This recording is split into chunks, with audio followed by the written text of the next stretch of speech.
Hi, today I'm joined with James Norquay, who has created a very successful SEO conference. And I want to try to dig a bit deeper onto why initially did you set up an SEO conference to start with, and then obviously move on to then the benefits and everything else that comes with it. So, James, it's been a pleasure having you. And why did you set up an SEO conference?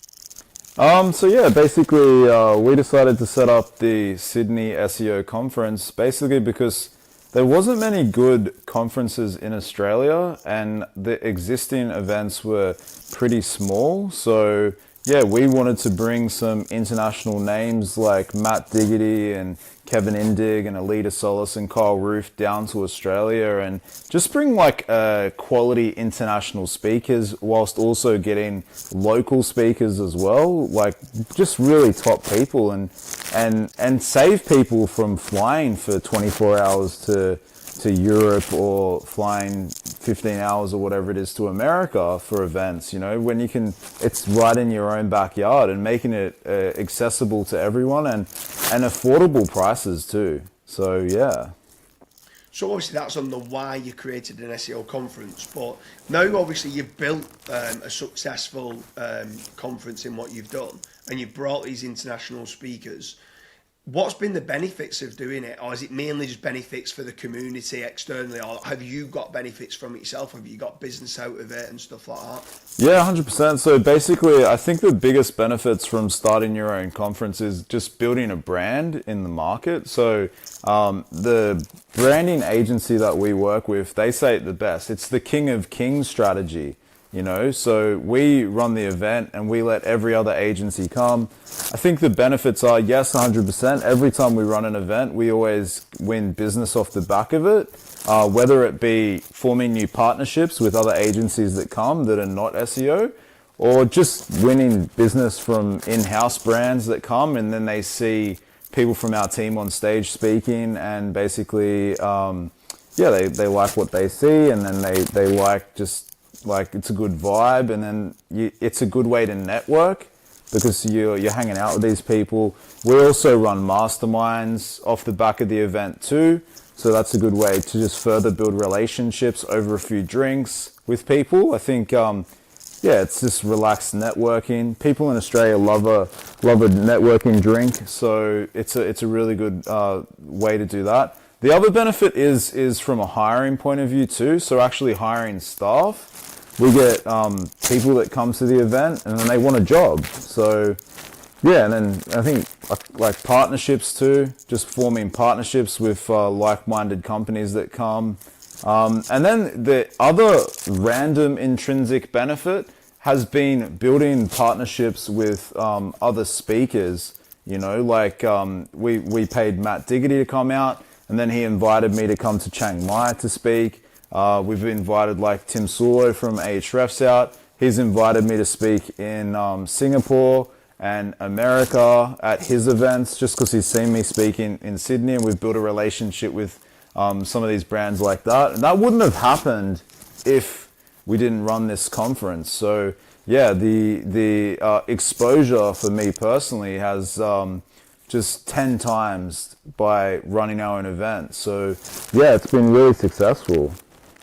If anyone's looking now and listening to yourself there going, you've created an amazing event in Sydney SEO Conference, and let's say they want to create one, let's say in London, the London SEO Conference, and what key takeaways do they need to look at of where things might go wrong initially? Like obviously there's success stories of you've got all these international speakers, you've built great connections, you've won business, you've got staff from it and stuff like that. But surely along the way there's been audio problems, lighting problems, there's been issues with regards to you charge too little, you charge too much, or what comes with it. What kind of problems could they foresee? Have you seen that they could run into very quickly? Yeah, I mean, I make it sound easy, but yeah, running an event is it's a whole different game. Like I actually have a background. Like I used to promote nightclub events back in the day when I was younger. So I kind of like I did like random nights, like a Sunday night, which wasn't a good night in Australia. Like I'd have to promote that. So I kind of know what it's like to promote a bad night. But in terms of things that can go wrong, yes, everything can go wrong with an event. You have to have a good events manager. AV shenanigans. Like, I think every year we've had an event, we've had a freaking AV shenanigans. Even though you pay these AV people tens of thousands of dollars, things can go wrong. You have to have checklists up the wazoo just to check everything off to ensure that they have it 100%. You have to do like testing. I mean, like speakers pulling out the day or two before, that's always happened every time. You always have to have a couple of backup speakers. The good thing is about our agency, I've got a couple of people in our team that can just jump on stage at any given moment. And I've got a couple of people that are friends of mine that always attend.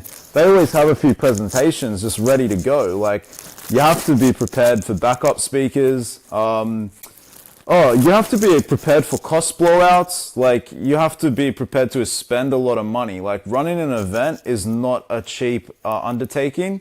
I've spent upwards of $100,000 for one day for events. So, like, you have to spend minimum, like, to do a good conference, you have to spend minimum $50,000. Like, that's in Australia. Like, if you go overseas somewhere, like, you might be able to get it for cheaper, but running events in Australia, like, you got to drop decent money. And then, you like, there's backlash too. Like, you can get backlash about the diversity mix-up of your speakers. You can get backlash for just anything. Like, there could be a speaker some people don't like, when then other people do like it. It's freaking headache. Like, sometimes I think to myself, why the hell am I even doing this? Because there's a lot of shit. Like, the social media element of it is probably the worst, because people don't see, like, the hundreds of hours that go into the planning. And, like, I might have to send Kevin Indig 50 emails to bloody convince him to come to Australia, you know? Like, people like that, they just don't pop up in Australia. You got to send 50 emails back and forth with someone like that to get him to come down, you know? And I saw, like, some people that were attacking the Masterminders event on socials recently, and it's just like, guys, like, people that attack events, they've never run an event themselves, so they don't understand the hundreds of hours of planning and just all the little intricate details that go into it. Even with events managers, you still got to get involved as the owner as well, like, because, I mean, people might not like hearing this, but the whole diversity scenario for me is bollocks. And the reason why I say that is because I get previous things, but the way Kazra ran the Masterminders, he got all the different people apply. He removed the name. He removed the skin colour. He removed if there was male or female. He removed the age and certain things of what they'd filled in and got it all down. And then he chose what he believes to be the best 12 speakers. And they happened to be 12 males. And everyone said, you need a female on stage. And previous year, he had five females on, and they did a great job. But they'd already spoke at the event, so you needed new people. But there's just not as many, and this is just factual, there's just not as many female SEOs on the speaking circuit as these male SEOs. So it was like, I went through, and I think there was something like 100 people that applied, or it might be 106 people, I think it was, to be precise, and only 3 of them was female. But it doesn't mean you have to choose one of them. If there's someone that's better on the application but was male against it, it's just like, but the whole diversification, you have to have one fat, thin, black, white, male, female, and all, it's just like, just at times, just choose what's best for the audience. And some people don't like me saying that, but I just think at times you just got to run an event that's, if there was someone that was an amazing female SEO speaker and she was available, then absolutely get her up on stage. But I'll probably get backlash for saying that now anyway. It is hard, like, honestly, like, you're right, you want to have the best speakers for the event, because we have had backlash when you have speakers that aren't strong or they don't provide value, like they get a lot of negative feedback. So I think you got to try to have a mix where possible. Like, I'm a big advocate for, like, pushing like female speakers, but yeah, you want them to be like add value, and a lot of them are really good, you know. Like I really like Aleyda Solis, she's really good. Like your Jess Schultz's, she's really good too. There's a lot of great female speakers out there, like, but you're right, like unfortunately SEO is a male dominated industry, so there's a lot of like men that are like keen to speak always, and yeah, it is tricky, and a lot of events do struggle to get a good mix, but yeah, always try to have a few where possible. But you're right, at the end of the day, you do want to have the best speakers you can get as an event organizer, because if you don't, you'll get backlash. Like it is very hard running events, I'll be honest with you. Like there's a lot of like different moving parts, so yeah. And on there now, like, so you've got your SEO conference. It's very good. It's an amazing event, and you've got the mastermind. Is the mastermind attached to the event? Is it like the day before or the it's day the day after? before. It's the day before. So we mix it up. Some years we do a 2-day conference and a mastermind the day before. Some years we do a 1-day conference and then the day before we do a mastermind. This year we are actually doing 3 events. So on the Wednesday night, we've partnered with Aleyda Solis to do an SEO FOMO event in Sydney, and we've got a big bar tab. Ahrefs is sponsoring, our company is sponsoring. We've got 10 speakers on the Wednesday night doing like a 4-hour SEO shindig with everyone having fun. And then on the Thursday, it's the mastermind. So like a full day mastermind, same format as the Chiang Mai mastermind. You know, bring your 3 big problems and your 1 big growth hack. And then we split everyone up into groups of 5 or 6 relevant to their business, you know, people at the same level. And then on the Friday, it's the full conference day. So it's 9 to 5 plus a big networking event after that goes from like 6:30 till whenever, like 2 a.m. or whatever.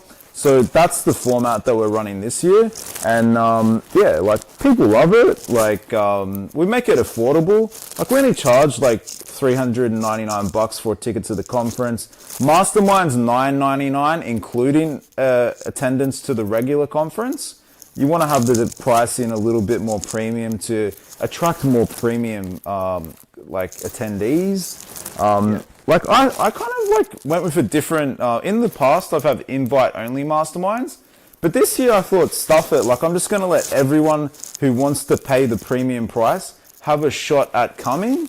And yeah, like we're giving people that may have never been to a mastermind before opportunity to attend, and people are getting really excited. Like, and we're going to put people in relevant groups to match their like their level and things like that. So, you know, we got guys like Jared Codlin, we got guys like the founder of Finder.com.au coming down. So we got some heavy hitters coming down, but then there's going to be some people, it's going to be their first mastermind too. So they're pretty excited. Like, yeah, man, it's just good for the community too, you know, like.